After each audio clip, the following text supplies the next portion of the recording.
আসসালামু আলাইকুম, সবাইকে স্বাগতম জানাচ্ছি ফ্রি কোর্সের নতুন একটি পর্বে। আজকের পর্বে আমরা বলেছিলাম যে আমরা গুগল ক্রোমের লোগোটি নিয়ে কথা বলবো। সো আমরা যদি গুগল ক্রোমের লোগোটা দেখি,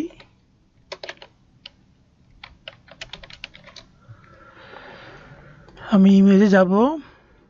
এইখানে আমাদের যে লোগোটা আছে এটা আমি কপি ইমেজ দিয়ে নিয়ে আসবো। সো কপি ইমেজ দিয়ে নিয়ে আসলে ব্ল্যাক ব্যাকগ্রাউন্ড হয়ে যাবে, কারণ এটা পিএনজি অ্যাকাউন্টে। সো আমাদের ওটা ইম্পর্টেন্ট, আমাদের ইম্পর্টেন্ট হচ্ছে এই লোগোটা কীভাবে বানাতে হয়।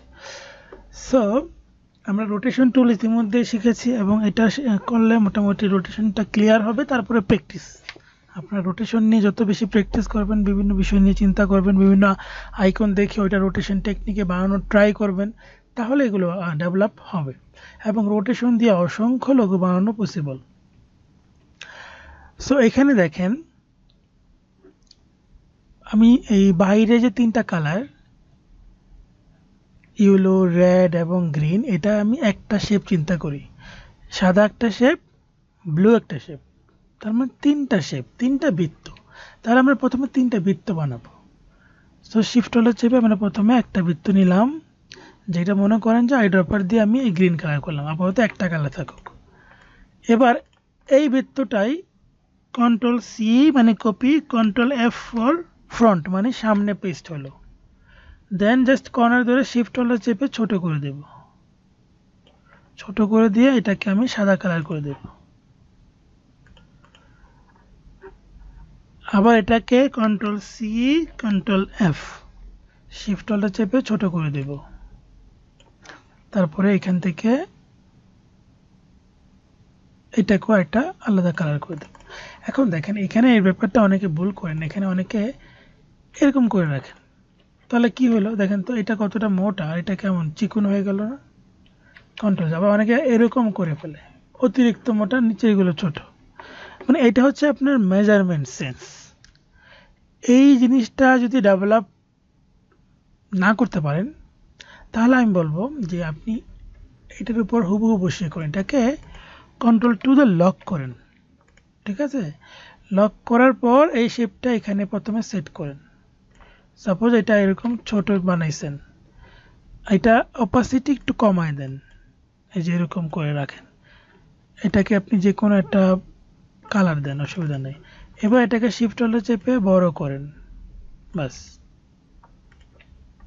একটু নিচে নামান, মানে প্রথমে একটা শেপ আগে ঠিক করেন, ঠিক ঠিক হয়ে গেল। এবার এটাকে কন্ট্রোল সি কন্ট্রোল এফ দিয়ে কপি পেস্ট করলেন, শিফট হোল্ডার চেপে ছোট করে ওই যেখানে সাদা শেষ হয়েছে, যেখানে দেখতে পাচ্ছি আমরা এই শেপটা, এখানে গিয়ে আমরা শেষ করব। তারপর এটার কালার দেব সাদা। আবার এটার অপাসিটি একটু কমাই নিতে পারেন যদি দেখতে না পান। আবার এটাকে control C control F copy paste করলাম, এবার শিফট হোল্ডার চেপে ছোট করে এইভাবে রাখলাম। এবার আমি এটাকে একটা কালার দিয়ে দিচ্ছি। এবার আমাদের এই ব্যাকগ্রাউন্ডে এটা দরকার নেই, এটা এগুলো দরকার নেই, এইটাকেই নিয়ে আসি এখানে, শিফট হোল্ডার চেপে ছোট করি। এবার ছোট করতে পারেন, বড় করতে পারেন, সবগুলো একসাথে ছোট বড় করলে কোনো অসুবিধা নেই, মেজারমেন্টে কোনো অসুবিধা নেই। সবগুলো ছোট হলে সব একসাথে ছোট হচ্ছে, বড় হইলেও সব একসাথে বড় হচ্ছে। শিফট হোল্ডার চেপে কর্নার ধরে বড় করব। আগে কি করব, আগে মাউস ছাড়বো, তারপরে শিফট হোল্ডার ছাড়বো। ওকে, এবার আমি এটাকে ফুললি এই কালার দিয়ে দিলাম,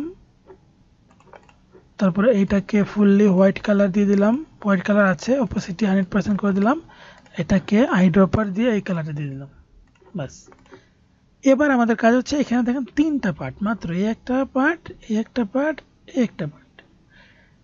তো এই পার্টগুলো বাঁকা দেখা গেলেও এটা কিন্তু দেখেন একদম স্ট্রেট বরাবর, দেখেন এইগুলো কিন্তু একটা বাঁকা টাইপের, আর এটা কিন্তু স্ট্রেট বরাবর। এইটাই যদি নিতে পারেন তাহলে বাকি দুইটা হয়ে যাবে অটোমেটিক।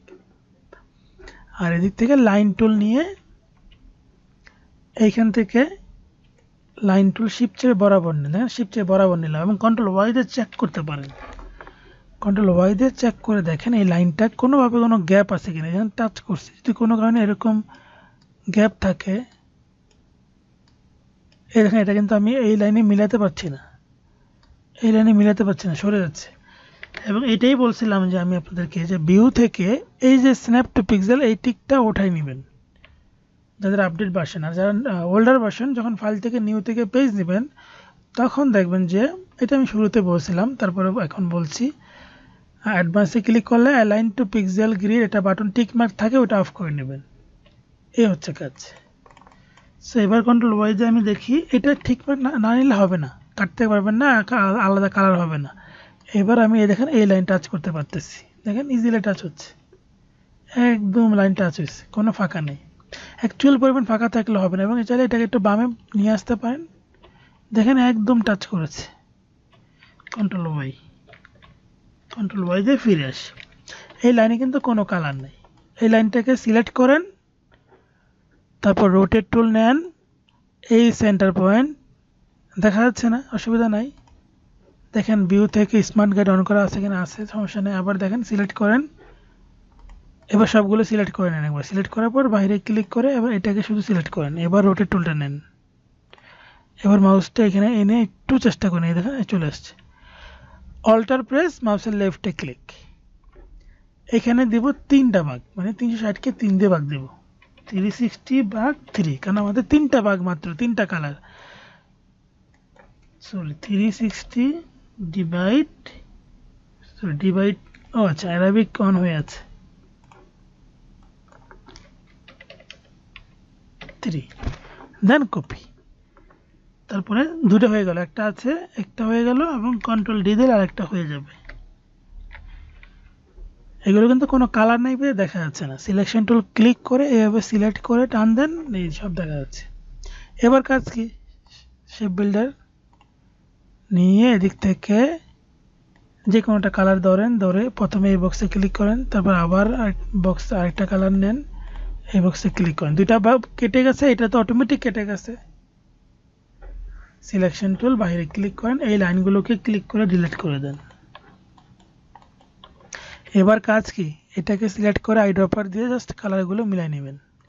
এটাকে ক্লিক করে আইড্রপার দিয়ে কালারটা মিলান, এটা ক্লিক আইড্রপার দিয়ে কালার মিলান। দেখেন আমাদের লোগোটা সেম টু সেম হয়ে গেছে। এবার আমরা এটাকে সেভ করতে পারি ফাইল থেকে, এক্সপোর্ট এজ, যে কোনো ফোল্ডার সিলেক্ট করবেন এবং জেপিজি দিবেন, ইউজ আর্টবোর্ড মাস্ট বি দিবেন, এক্সপোর্ট, এখানে আরজিবি, এখানে এই লাইনটা বাড়াই দিবেন ফুললি, এখানে দিবেন 300, দেন ওকে। সকল জেপিজি সেভ করার সিস্টেম এটা। এইভাবে সেভ করলে আপনার জেপিজিটা এই যেরকম দেখতে পাচ্ছেন পুরো সাদা, মাঝখানে এরকম এইভাবে আসবে, এবং এটা কিন্তু অলরেডি সেভ হয়ে গেছে আমাদের কম্পিউটারে, এই দেখেন।